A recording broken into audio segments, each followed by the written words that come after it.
I would not want people to think of this as a story literally about a robot, because it's really about a mind which is robotic, which is really a reference to limited, linear, rigid thinking. We ended up short a director at one point because kind of scheduling conflicts forced one of our directors to leave the project. And so Andy and Larry suggested, well, why don't we get Peter Chung? Get that Eon Flux guy.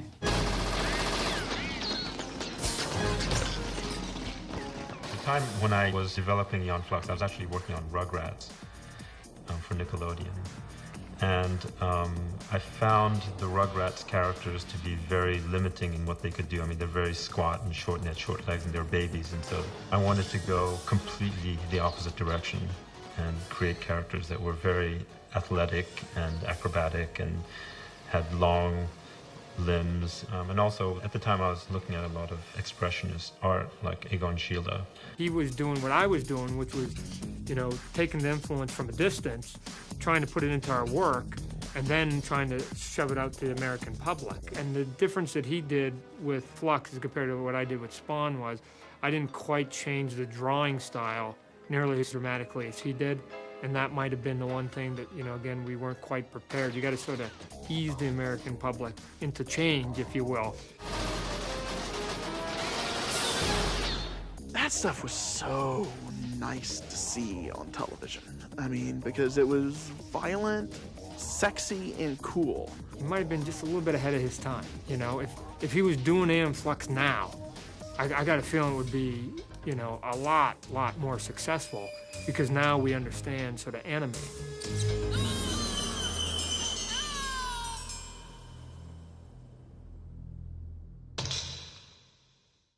They said they wanted action. At that point, I had a couple of ideas I thought about and pitched them. And I came up with the idea that just as in The Matrix, in the original movie, humans are immersed in an artificial world created by the machines. What if the machines were immersed in a world created by the humans?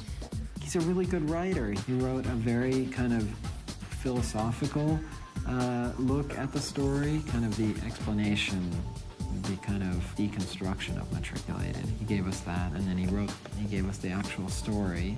I think I was lucky because I came in late in the process, and I think probably they had achieved a lot of what they were after with the earlier directors. And so coming in late, I was able to pretty much do what I wanted. The disadvantage I had was that I didn't have a lot of time. The main challenge was in creating a robot subject, a robot character that came across as a living, thinking, feeling consciousness. The human characters, they're pretty much the way I always draw humans, so that was easy. But the robot had to have the right look of menace, but at the same time, a look of innocence. And there was a very strict rule that it could not have a human face or have human anatomy. I literally spent months designing and redesigning and revising the robot design.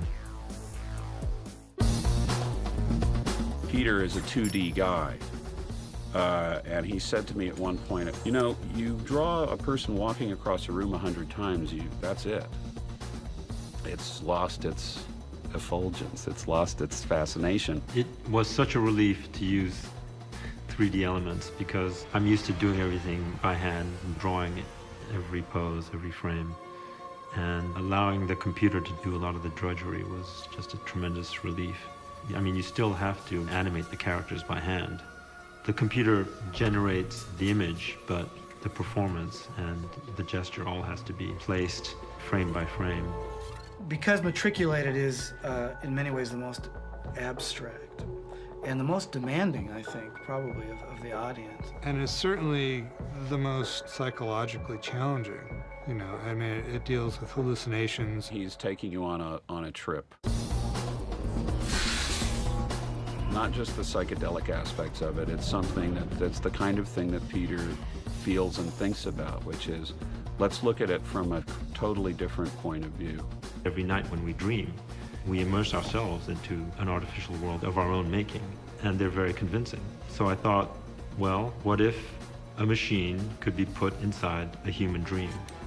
I felt completely free to make it, as as wild and colorful and unpredictable as a dream.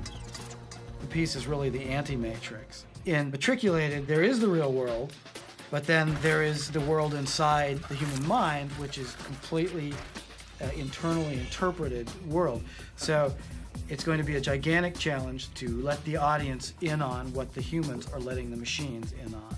A good deal of Matriculate takes place in this imagined world. So I was attempting to go with more hard-edged and more reality-based music for the real world sequences. And for the imagined sequences, I approached it with a very kaleidoscopic kind of synthesizer, sampler-based sounds that do not reference to actual instruments. I mean, each of those worlds they go through has to be its own, it is its own sound world. I mean, it's its own symphony, you know, with its own set of instruments. It's kind of like it has to be real, but it has to be abstract at the same time. Last week I was in the studio recording all of these sounds. We built all these contraptions, and I'm in there squeaking and whooshing and swinging and turning and, you know, making all these crazy sounds.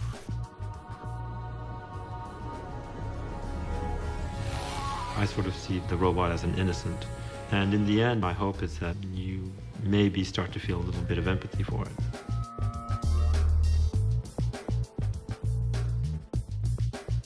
It's very Peter.